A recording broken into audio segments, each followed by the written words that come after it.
सभी को नमस्कार। मैं उदय सिंह नेहरा आपका हार्दिक स्वागत करता हूं। फिजिक्स के ओल्ड पेपर सीरीज में आज प्रस्तुत है school lecturer 2013 RBSC physics paper. इसमें फर्स्ट क्वेश्चन है, बल का विमीय सूत्र है। बिल्कुल सिंपल क्वेश्चन आया है। बल का विमीय सूत्र ML, ऑप्शन नंबर 3 करेक्ट है। नेक्स्ट है, द्रव्यमान तथा वेग मापन में प्रतिशत त्रुटि क्रमशः 2% व 3% है। गतिज ऊर्जा में अधिकतम त्रुटि ज्ञात कीजिए। तो गतिज ऊर्जा का फॉर्मूला होता है 1/2 mv²। m पर घात 1 है, v पर घात 2 है। तो त्रुटि का योग हम कैसे करेंगे? जिस पर घात 1 है उसकी त्रुटि 1 से गुना होगी, प्लस जिस पे घात 2 है उसकी त्रुटि 2 से गुना होगी और दोनों का योग हम करेंगे। बिल्कुल 11th जूनियर लेवल का क्वेश्चन है। तो हमारे पास त्रुटि टोटल हो जाएगी 2% प्लस 2 इंटू 3, तो 3 दूनी 6 और 2 8%। ऑप्शन नंबर 2 करेक्ट होगा। नेक्स्ट है, आज मैं जानबूझकर टिक मार्क नहीं कर रहा हूं, केवल हम डिस्कस करेंगे। टिक मार्क करने में सबसे बड़ी दिक्कत ये रहती है कि ह्यूमन ब्रेन की एक बहुत स्पेशल सी आदत होती है कि जब भी हम क्वेश्चन पे जाते हैं और आंसर यदि पहले से टिक है तो हम केवल सही आंसर को ही पढ़ते हैं और हमारा माइंड एक्सरसाइज नहीं करता आंसर ढूंढने के लिए, कौन सा सही आंसर है इसको देखने में। तो इससे बड़ा नुकसान होता है और एक्सरसाइज करने के लिए ये ज़रूरी है कि हम पहले सोचें, देखें कि कौन सा आंसर सही हो सकता है। इसलिए आज मैं टिक मार्क नहीं कर रहा हूँ, हम डिस्कस करेंगे अच्छे से। एक कण प्लस x दिशा में नियत त्वरण से गति कर रहा है। यदि x बराबर 5 मीटर पर इसकी चाल 10 मीटर पर सेकंड है और 2 सेकंड पश्चात यह x बराबर 65 मीटर पर है, तो इसका त्वरण कितना होगा? ये न्यूटन्स इक्वेशन ऑफ मोशन पे आधारित क्वेश्चन है।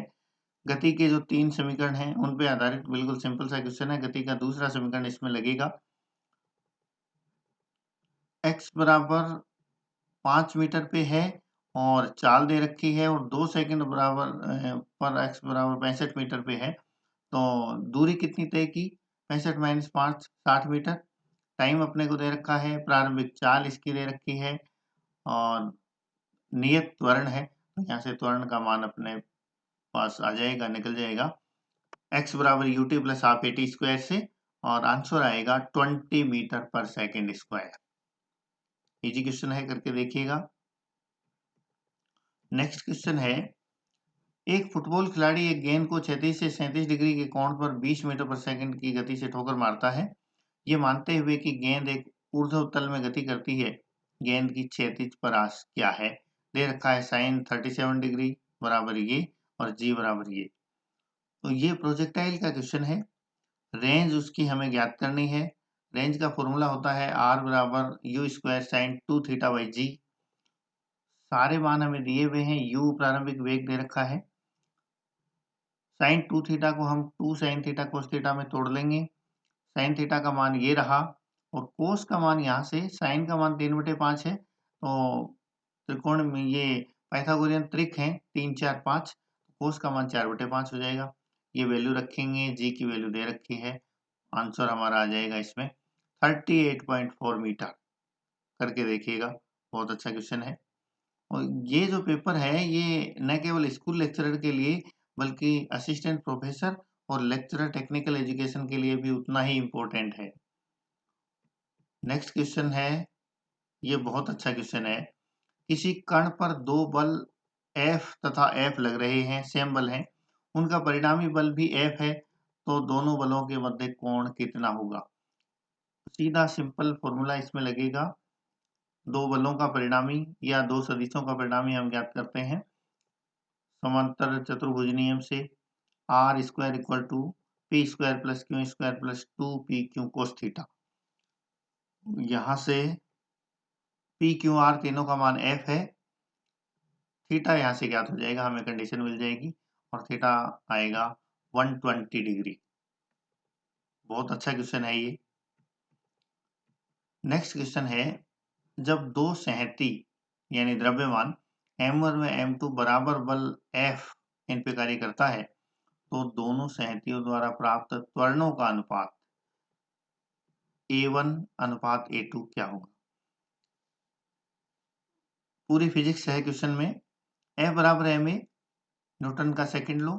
F कांस्टेंट है तो ma equal to constant, so m1 A1 equal to m2 A2 और यहाँ से m जो है वो a के इनवर्सली प्रोपोर्शनल होगा, तो A1 बाई A2 अपने पास आ जाएगा m2 बाई m1। अच्छा क्वेश्चन है, सेकंड ऑप्शन इसमें सही होगा। नेक्स्ट है, फर्स्ट व सेकंड आदर्श स्प्रिंग तुला के पाठ्यांक होंगे क्रमशः।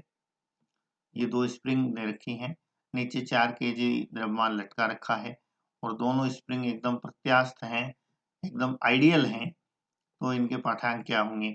ये अच्छा क्वेश्चन है। दोनों के 4 kg होंगे, क्योंकि चाहे कितनी ही लटका दें एकदम आइडियल हैं, तो जो नीचे ये वजन लटकाया हुआ है, स्प्रिंग का भार हम नगण्य और शून्य मानते हैं, तो कितनी भी स्प्रिंग चाहे लटका दें, कितनी भी स्प्रिंग तुला हो, सबका पाठ्यांक सेम ही आएगा, जितना भार हम माप रहे हैं जो लटका रखा है द्रव्यमान। नेक्स्ट है, ये घर्षण का क्वेश्चन है। एक वाहन सड़क पर v0 चाल से चल रहा है। यदि वाहन के टायर एवं सड़क में स्थैतिक घर्षण गुणांक μs है तो वह न्यूनतम दूरी जिसमें वाहन को रोका जा सकता है होगी। वो यहाँ स्थैतिक घर्षण का कॉन्सेप्ट लगेगा। स्थैतिक घर्षण Fs less than equal to μs(r), जहाँ r इक्वल टू mg होता है, तो Fs बराबर μs mg हो जाएगा।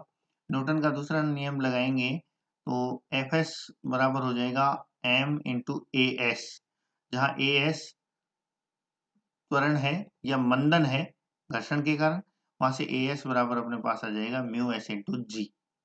और फिर हम गति का तीसरा समीकरण लगाकर ये ज्ञात कर लेंगे तय की गई दूरी, v स्क्वायर बराबर u स्क्वायर प्लस 2as। इसमें v तो अपने पास 0 हो जाएगा अंतिम वेग, और यहाँ से u स्क्वायर, u की जगह v0 है और 2as, a का मान रख देंगे मंदन μs, और ये आंसर अपने पास हो जाएगा v0 स्क्वायर अपॉन 2 μsg। तो 2 नंबर ऑप्शन है वो एकदम सही होगा। एक स्प्रिंग को जब 2 सेंटीमीटर खींचा जाता है तो उसकी स्थितिज ऊर्जा u है। यदि स्प्रिंग को 10 सेंटीमीटर खींचा जाए तो स्थितिज ऊर्जा कितनी होगी? स्प्रिंग की स्थितिज ऊर्जा का फॉर्मूला होता है u बराबर 1/2 kx स्क्वायर। x हमें दे रखा है 2 सेंटीमीटर, जब हम रखेंगे u बराबर 1/2 kx स्क्वायर, x 2 का स्क्वायर 4 होगा और 2 नीचे कट के अपने पास आएगा u बराबर 2k आएगा, तो यहाँ से k बराबर हो जाएगा u/2।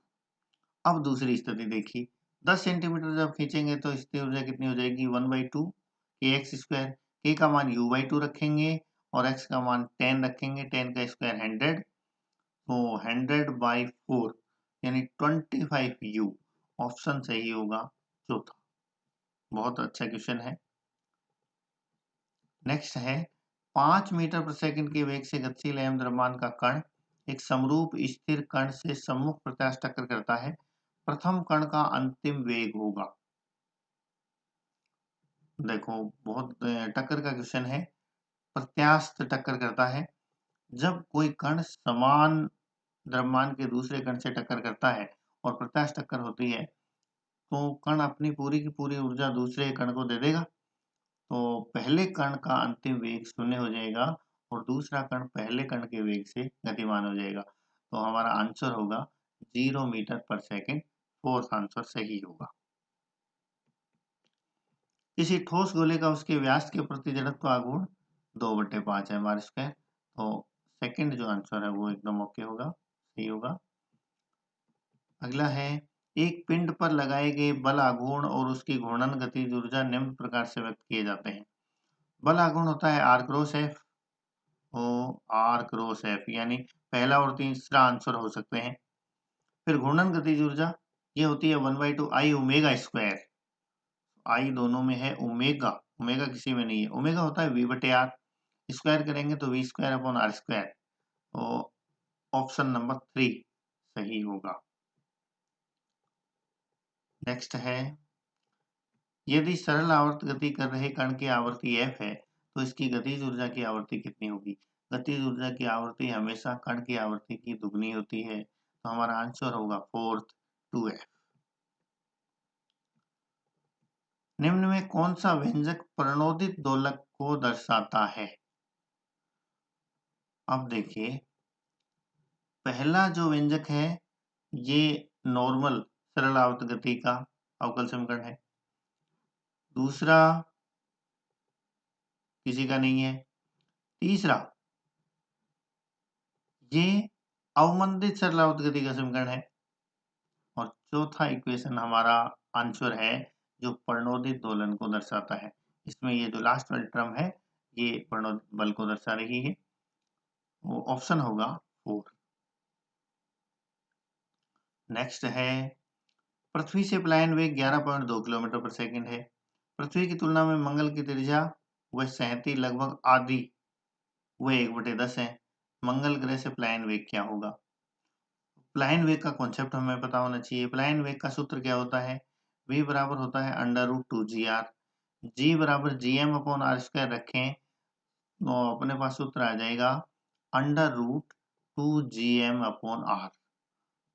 तो m है 1/10 और r है आधा, तो आधा 1/2 2 ऊपर जाएगा और नीचे 10 आएगा तो कट के अंडर रूट में आएगा 1/5 यानी बटे में √5 आएगा। √5 का मान होता है 2.236, 2.236 का भाग 11.2 में देंगे तो अपने पास आंसर आएगा 2.2 किलोमीटर पर सेकेंड। आंसर होगा 2.2 किलोमीटर पर सेकेंड। तो ये 2 नंबर आंसर एकदम करेक्ट है। नेक्स्ट है पृथ्वी की सतह से r ऊंचाई पर गुरुत्वीय त्वरण का मान क्या है? तो g गुरुत्वीय त्वरण होता है gm/r² और यदि पृथ्वी सतह से ऊपर है तो नीचे जो gm/r² है उस r की जगह आ जाएगा r+h का होल स्क्वायर, जहाँ h सतह से ऊंचाई है। अब ये हमें कहता है कि पृथ्वी की सतह से r ऊंचाई यानी पृथ्वी की त्रिज्या के बराबर ऊंचाई, तो gm/r+r का स्क्वायर यानी gm/2r का होल स्क्वायर यानी gm/4r² और वो बराबर हो जाएगा gs/4। तो सतह का 1/4 होगा और आंसर सही होगा 3 नंबर। नेक्स्ट है एक 2 मीटर लंबे व 1 वर्ग मिलीमीटर अनुप्रस्थ काट क्षेत्रफल के तार की अवधारणा कीजिए। तार की लंबाई को 0.1 मिलीमीटर खींचने में किया गया कार्य क्या? बहुत अच्छा क्वेश्चन है। किसी भी तार को खींचने में एकांक आयतन के लिए किया गया कार्य, इसका एक फॉर्मूला होता है 1/2 इंटू प्रतिबल इंटू विकृति, 1/2 गुणा प्रतिबल गुणा विकृति। और यदि हुक का नियम हम देखें तो उसमें होता है प्रतिबल बराबर प्रत्यास्थता गुणांक गुणा विकृति।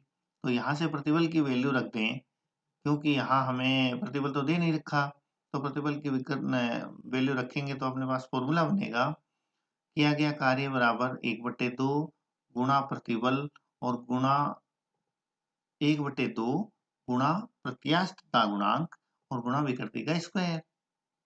ये सारी वैल्यू जब हम रखेंगे तो ये इकाई आयतन के लिए हमारे पास कार्य आएगा, लेकिन हमें तो टोटल कार्य ज्ञात करना है तो आयतन से और गुणा करना पड़ेगा।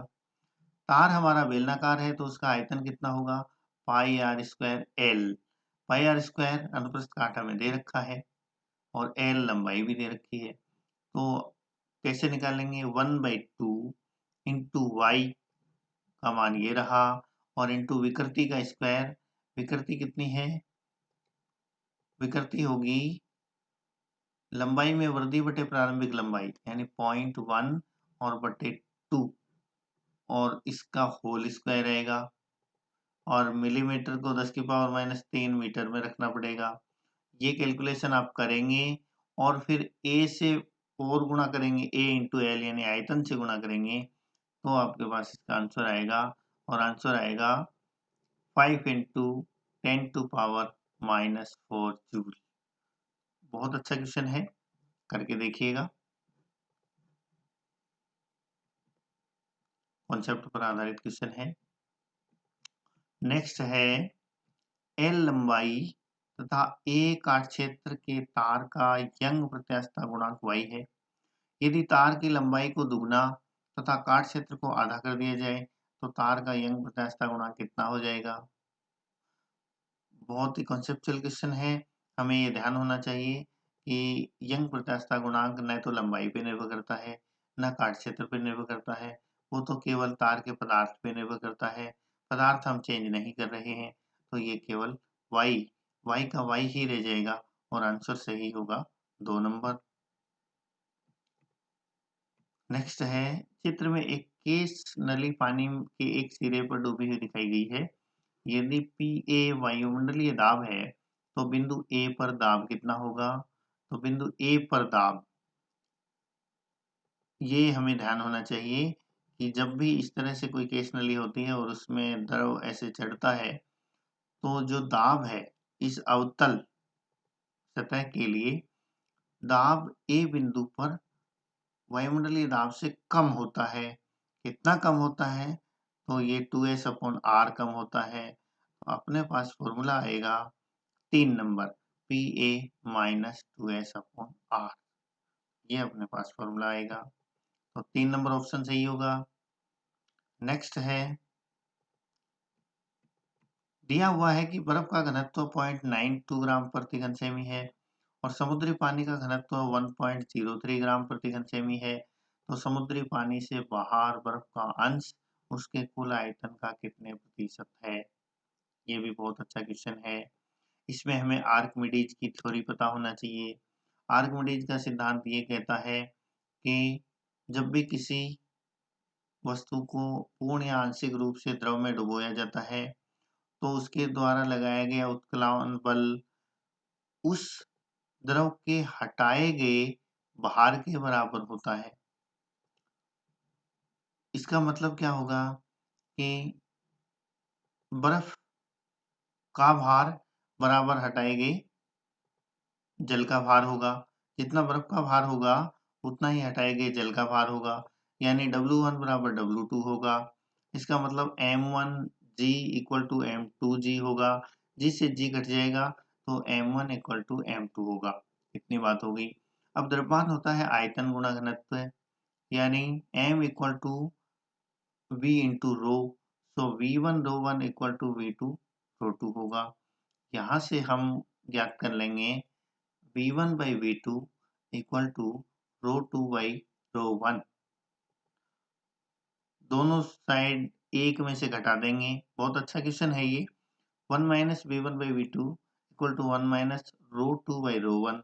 यहाँ से हमें मिल जाएगा V1 by V2 V1 minus V2 upon V2 और इसका परसेंटेज हम ज्ञात कर लेंगे। करके देखना, बहुत अच्छा क्वेश्चन है। घनत्व हमें दोनों का दे रखा है। आंसर आएगा 11%। यदि आपसे ये क्वेश्चन नहीं हो पाता है तो कमेंट करके जरूर बताइएगा, मैं इसका सॉल्यूशन उपलब्ध कराऊंगा। पानी एक असमान काट क्षेत्र के क्षैतिज पाइप में बह रहा है। बर्नौली थ्योरम का इक्वेशन है, बर्नौली जो थ्योरम है उस पे संबंधित ये क्वेश्चन है जो ऊर्जा संरक्षण के नियम पर आधारित है। पाइप के सबसे सक्रिय भाग में पानी बहेगा। तो पाइप के सबसे सक्रिय भाग में पानी की चाल तो अधिकतम होगी और जब भी चाल अधिकतम होती है तो दाब न्यूनतम होता है। ऑप्शन नंबर 1 करेक्ट होगा। अधिकतम चाल न्यूनतम दाब। रेनॉल्ड संख्या का सूत्र है। तो ये द्रवों की धारा रेखीय प्रवाह से संबंधित क्वेश्चन है। और क्रांतिक वेग का सूत्र होता है अपने पास v equal to rho eta, v equal to, ये अपने पास यहाँ से बनेगा आर डी बट्टे रो ईटा। तो यहाँ से अपने पास ये आंसर हो जाएगा R Reynold number equal to rho V D upon eta. v बराबर होता है eta R upon rho D, तो आर बराबर हो जाएगा rho V D upon eta. Equation number, ये आंसर होगा 3 नंबर। नेक्स्ट, ऊर्जा के समविभाजन सिद्धांत पे क्वेश्चन है। सिंपल है बिल्कुल। ऊष्मा के समविभाजन के नियम के अनुसार एक स्वतंत्र कण की औसत स्थानांतरित ऊर्जा कितनी होगी? तो हमें ये पता होना चाहिए पहले तो कि स्वतंत्र कण है उसकी स्वातंत्र्य कोटियां कितनी होंगी? 3 होंगी। स्वतंत्र कण त्रिविम में यदि घूम रहा है तो 3 स्वतंत्र कोटियां होंगी। फिर ऊर्जा का समविभाजन नियम ये कहता है कि प्रत्येक स्वतंत्र कोटि से संबद्ध ऊर्जा होती है 1/2 kT। तो 3 कोटियों के संगत ऊर्जा हो जाएगी 3 kT/2 या 3/2 kT। ऑप्शन नंबर 4 करेक्ट होगा। ये क्वेश्चन इंग्लिश में पढ़ें तो ज्यादा अच्छा रहेगा। For a perfect monoatomic gas specific heat at constant volume etch. Monoatomic gas के लिए स्पेसिफिक हीट, स्थिर आयतन विशिष्ट ऊष्मा, वो सीवी का फॉर्मूला होता है du/dt। यू कैसे निकालते हैं? यू अपने पास होता है 3/2 RT। यहाँ 3/2 RT आएगा, एक परमाणु गैस है। यू निकालने के लिए हम क्या करते हैं? फॉर्मूला अपने पास होता है F इंटू 1/2 KT सिंगल अणु के लिए, और पूरे 1 मोल के लिए K की जगह R आ जाएगा। तो F इंटू 1/2 RT। अब एक परमाणु गैस है तो F होगा 3, तो 3/2 RT, ये तो U का मान हो गया। फिर CV ज्ञात करने के लिए उसका टेम्परेचर के सापेक्ष करेंगे अवकलन, तो अपने पास मान आ जाएगा 3/2 R, और ऑप्शन सही होगा 3 नंबर। नेक्स्ट है, एक प्रक्रम में निकाय, ये ऊष्मागतिकी के प्रथम नियम पर आधारित क्वेश्चन है, बहुत अच्छा क्वेश्चन है। एक प्रक्रम में निकाय 35 जूल ऊष्मा अवशोषित कर 11 जूल कार्य करता है। देखिए dq बराबर होता है du प्लस dw। अब निकाय 35 जूल ऊष्मा ग्रहण करता है और 11 जूल कार्य करता है, तो du बराबर dq माइनस dw। 35 में से 11 घटाएंगे 24 आ गया, तो du का मान है 24 जूल, यानी आंतरिक ऊर्जा में 24 जूल की वृद्धि होती है। और आंतरिक ऊर्जा प्रथम और अंतिम स्थिति का फलन होती है, एंड पॉइंट्स पे डिपेंड करती है, तो वो तो फिक्स है, बदलेगी नहीं, पथ पे निर्भर नहीं करती। अब देखिए आगे, जब निकाय समान अंतिम अवस्था एक अन्य ऊष्मागतिक प्रक्रम से प्राप्त करता है तो 20 जूल कार्य करता है, तो अवशोषित ऊष्मा कितनी होगी? कार्य 20 जूल करता है, और du का हमें पता है पहले से कि 24 जूल है। 20 और 24 जोड़ेंगे तो 44 हुए, और dq बराबर du प्लस dw होता है, दोनों का योग, तो आंसर आ जाएगा 44 joule. Second number option is correct. Next है, क्रमशः 27 डिग्री सेल्सियस एवं 100 डिग्री सेल्सियस पर एक ऊष्मा होज व स्रोत है। ये तो सिंक का ताप है 27 डिग्री, और सोर्स का ताप है 100 डिग्री, जिनके मध्य काम करने वाले एक कार्नो इंजन की दक्षता लगभग है। कार्नो इंजन की दक्षता कितनी होगी? 1 माइनस T2/T1 कार्नो इंजन की दक्षता। लेकिन ध्यान ये रखना है कि T1 और T2 दोनों है वो एब्सोल्यूट यानी परम ताप हैं, वो हमें दोनों को चेंज करना होगा। 27 डिग्री 273 जोड़ेंगे 300 केल्विन हो जाएगा, और ये 373 केल्विन हो जाएगा। तो ईटा बराबर होगा 1 माइनस 300 अपॉन 373 केल्विन। सरल करेंगे तो अपने पास आएगा 73 अपॉन 373, और इसको जब हम हल करेंगे तो आंसर आएगा लगभग 1.5। नेक्स्ट है, एक कमरे में एक वस्तु 70 डिग्री से 65 डिग्री तक 5 मिनट में ठंडी होती है। इसी वस्तु को 65 डिग्री से 60 डिग्री तक ठंडा होने में समय लगेगा। देखो ये बहुत आसान क्वेश्चन है। न्यूटन के शीतलन नियम पर आधारित है। न्यूटन का शीतलन नियम कहता है कि किसी वस्तु के ठंडे होने की दर वस्तु और परिवेश के तापांतर के समानुपाती होती है। अब 70 से 65 5 मिनट में ठंडी होती है। अगला पूछा है 65 से 60, तो तापांतर कम हुआ है तो शीतलन की दर भी कम होगी। शीतलन की दर कम होगी तो सेम 5 डिग्री टेम्परेचर कम हो रहा है, दूसरी स्थिति में भी 5 डिग्री। शीतलन की दर कम होगी तो समय ज़्यादा लगेगा। पहले 5 मिनट लगी थी, अब 5 मिनट से ज़्यादा टाइम लगेगा। आंसर होगा 5 मिनट से अधिक, यानी पहला आंसर सही होगा। इजी क्वेश्चन है, कॉन्सेप्ट पर आधारित। नेक्स्ट है 250 हर्ट्ज एवं 252 हर्ट्ज आवृत्तियों की ध्वनि तरंगें निम्न आवृत्ति का विस्पंद उत्पन्न करती हैं। तो विस्पंद की आवृत्ति बिल्कुल सिंपल कॉन्सेप्ट है, n1 माइनस n2। जो अधिक है उसमें से कम वाले को घटा दें, 252 माइनस 250 2 हर्ट्ज होगा। आंसर होगा सेकंड ऑप्शन 2 हर्ट्ज। नेक्स्ट है एक प्रेक्षक एक स्थिर ध्वनि स्रोत की ध्वनि के 1/5 वेग से गतिशील है।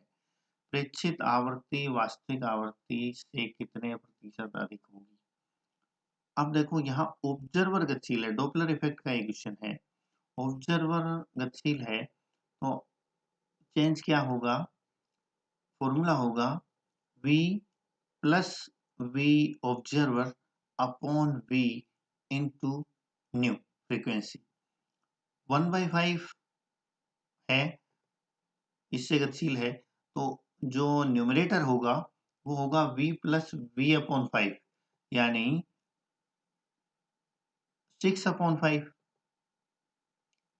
और अपॉन v, तो ये अपने पास हो जाएगा 6/5 इंटू जो फ्रीक्वेंसी है वो। हमें प्रतिशत में पूछा है कि बढ़ेगी कितनी, तो पहले थी 5, अब होगी 6/5। चेंज कितना हुआ? 1/5, तो 1/5 इंटू 100 20%। आंसर होगा सेकेंड।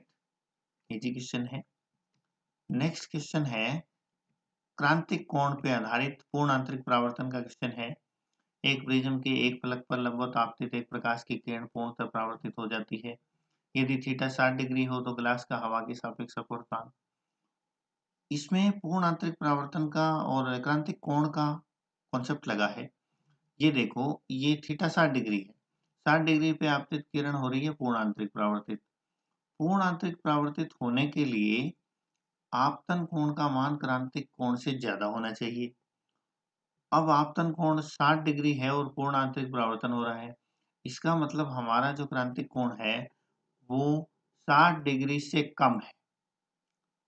60 डिग्री से कम है, 60 डिग्री से कम है तो हम म्यू ज्ञात कर लेंगे। अपवर्तनांक म्यू बराबर होता है 1/sin IC। IC 60 डिग्री से कम है तो साइन 60 का मान होता है √3/2, 1/√3/2।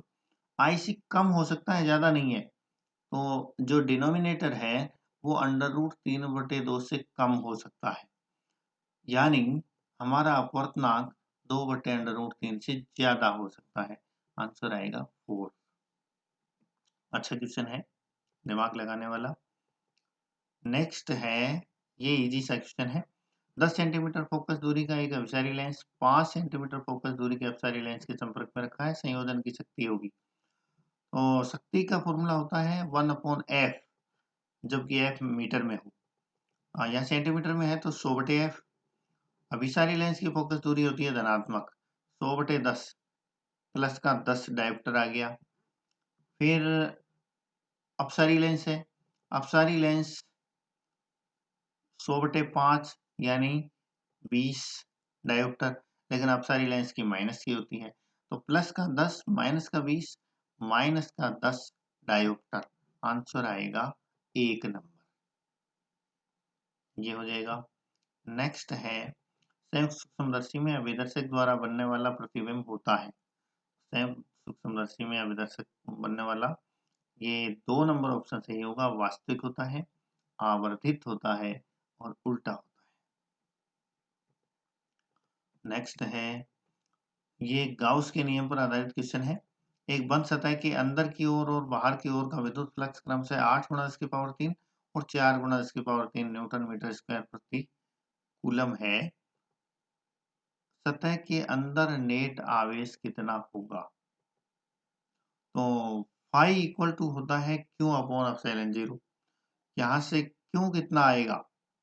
Phi into epsilon 0, net phi, अंदर जाने वाला और बाहर आने वाला, अंदर जाने वाले को माइनस माने, बाहर वाले को प्लस माने, तो अपने पास आएगा -8 + 4, तो माइनस का 4 × 10⁻³ ये नेट फ्लक्स हुआ, तो -4 × 10⁻³ और इंटू एप्सिलॉन, तो ये अपने पास आवेश आएगा। फाई बराबर क्यू बटे एप्सिलॉन, तो क्यू बराबर फाई इंटू एप्सिलॉन, आंसर होगा 3 नंबर, -4 × 10⁻³ एप्सिलॉन 0 C। ये इतना कूलम आवेश होगा। नेक्स्ट है, आवेशों के गोलीय वितरण वाले एक गोले के अंदर किसी बिंदु पर विद्युत क्षेत्र का परिमाण निम्न के समानुपाती है।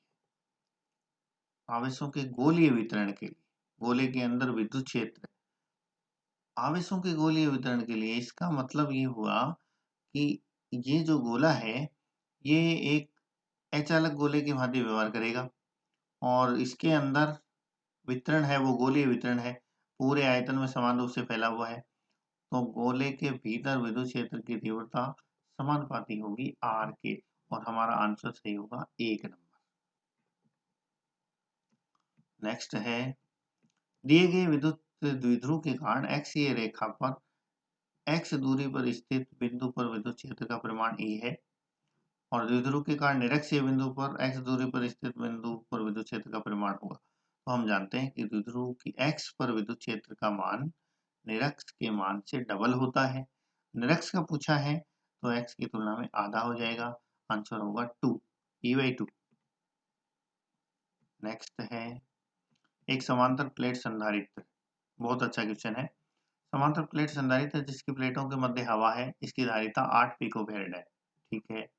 इस संधारित्र की प्लेटों के मध्य दूरी को आधा कर उनके मध्य रिक्त स्थान में परावैद्युत 6 के परावैद्युत को भर दिया जाए तो नई धारिता कितनी होगी? देखो ध्यान से देखिए, धारिता थी 8 पिकोफैरेड, धारिता का फॉर्मूला होता है एप्सिलॉन 0 A/D। सबसे पहला काम किया है, प्लेटों के मध्य दूरी को आधा कर दिया और D के व्युत्क्रमानुपाती होती है धारिता, D को आधा करते ही धारिता दुगनी हो जाएगी, यानी 8 दूनी 16 होगी। अब परावैद्युतांक भर दिया बीच में 6 परावैद्युतांक का परावैद्युत पदार्थ, यानी 6 से और गुणा हो जाएगा, 16 छकी 96, आंसर होगा 296 पिकोफैरेड। 2 नंबर ऑप्शन करेक्ट होगा। नेक्स्ट है, निम्न समूह की तुल्य धारिता, तो ये इजी क्वेश्चन है। धारिता सीरीज में जब होती है तो फॉर्मूला लगता है C1 C2 बटे C1 + C2 और समांतर क्रम में होती है तो सीधी जुड़ती है। यहाँ 3 संधारित्र हैं, 2 तो ये श्रेणी में है और फिर इनका ये जो कॉम्बिनेशन है ये इसके पैरेलल में है 4 माइक्रोफैराड के। तो 10 और 5 का सीरीज निकालें तो 10 × 5 अपॉन 10 + 5, 50/15, 15 × 3 45 और 5/15, तो 3.33 और +4, 4 3 7.3, तो पहला ऑप्शन सही होगा, पहला ऑप्शन सही होगा 7.3 माइक्रोफैराड। नेक्स्ट क्वेश्चन है, मीटर सेतु का क्वेश्चन है। मीटर सेतु के प्रयोग में x प्रतिरोध अन्य प्रतिरोध y जो बड़ा है x से संतुलित किया जाता है, तो एक सिरे से संतुलन लंबाई 20 सेंटीमीटर प्राप्त होती है। जब 4x प्रतिरोध को y से संतुलित किया जाता है तो इसी सिरे से संतुलन लंबाई कितनी होगी? मीटर सेतु के लिए फॉर्मूला होता है P/Q = R/S और यहाँ से हमें फॉर्मूला मिलता है कि R/S = L/100 - L। तो यहाँ देखिए x/y हम करें और L का मान दे रखा है 20, 20/100 - 20, यानी हमें प्राप्त होगा 20/80, यानी 1/4, तो x/y = 1/4, तो यहाँ से अपने पास होगा y बराबर 4x, y बराबर 4x। फिर दूसरी स्थिति में क्या है, 4x प्रतिरोध को y से संतुलित किया गया है, तो 4x बटे y बराबर L बाई 100 माइनस एल, और y तो पहले ही 4x के बराबर है, ये पहली कंडीशन में हमने कर लिया गया, तो 4x बटे 4x बराबर L बटे 100 माइनस एल। यहाँ से हमें प्राप्त होगा कि L बटे 100 minus L equal to 1, so L equal to 100 minus L, 2L equal to 100, L will be 50 centimetre. Fourth option सही होगा। नेक्स्ट है, यदि किसी प्रतिरोधक पर 4 रंग नारंगी, नीला, पीला, सुनहरा है तो प्रतिरोध का मान कितना होगा। यहाँ ये प्रतिरोधों का वर्णक्रम है और ये आपको याद होनी चाहिए, जो टेबल है वो कुछ इस तरह का आप बना सकते हैं। इसके लिए फॉर्मूला मैंने इस तरह से याद कर रखा है, का भूला ना पी है नीला बैंगन घुसूचा। तो नारंगी है अपने पास पहला, तो का भूला ना 4 नंबर पे आता है और 0 1 2 3 पहला अक्षर आएगा 3। नीला तो का भूला ना पी है नीला 7 नंबर पे आता है, 0 से शुरू करें तो 6, 3 6 ठीक है। देन और देखो ऑप्शन देखिए, ऑप्शन में 36 गुना इसकी पावर 4, 36 गुना इसकी पावर 4, 36, तो ये तो एकदम सही है। केवल सहीता का पता लगाना है हमें, तो सहीता सुनहरा सी, तो सुनहरा के लिए होती है 5%, सुनहरा के लिए 5%, चांदी 10% और कोई भी रंग नहीं हो तो 20%। तो हमारा ऑप्शन नंबर 1 सही है। इजी क्वेश्चन है यदि आपको टेबल याद है तो। नेक्स्ट क्वेश्चन ये है अपने पास, m द्रव्यमान तथा q आवेश का आवेशित कण एक चुंबकीय क्षेत्र में प्रारंभिक वेग v से प्रेरित करता है। यदि कण के वेग तथा चुंबकीय क्षेत्र के मध्य कोण थीटा है तो चुंबकीय क्षेत्र के बाहर निकलने पर कण की चाल कितनी होगी। सीधा सीधा कॉन्सेप्चुअल क्वेश्चन है, हमें सिर्फ ये पता होना चाहिए कि चुंबकीय क्षेत्र जो है गतिज ऊर्जा में कोई परिवर्तन नहीं करता, यानी कण की चाल के साथ कोई छेड़छाड़ नहीं करता, वो तो केवल पथ को परिवर्तित करता है, और वो भी तब जब वो 90 डिग्री पे या किसी एंगल पर, थीटा जब 0 नहीं होता चुंबकीय क्षेत्र की दिशा और कण के वेग की दिशा में यदि कोई कोण होता है तब वह उसका पथ चेंज करता है, लेकिन वेग के साथ कोई छेड़छाड़ नहीं करता। तो कण के निकलने पर चाल होगी v की v, यानी 2 नंबर ऑप्शन सही होगा। v चाल से प्रवेश करता है तो v से ही बाहर निकलेगा, ये ऑप्शन आएगा इसमें। तो इस पहले पार्ट में हम 40 क्वेश्चन ही लेते हैं, एक बार में इतने ही हो पाते हैं। अगला पार्ट में बहुत जल्दी डालूंगा, इनका आप अभ्यास करिए। किसी तरह की कोई दिक्कत आए तो मुझे कमेंट करके ज़रूर बताइएगा। अपने सभी साथियों के साथ शेयर ज़रूर करिएगा। थैंक्स, धन्यवाद।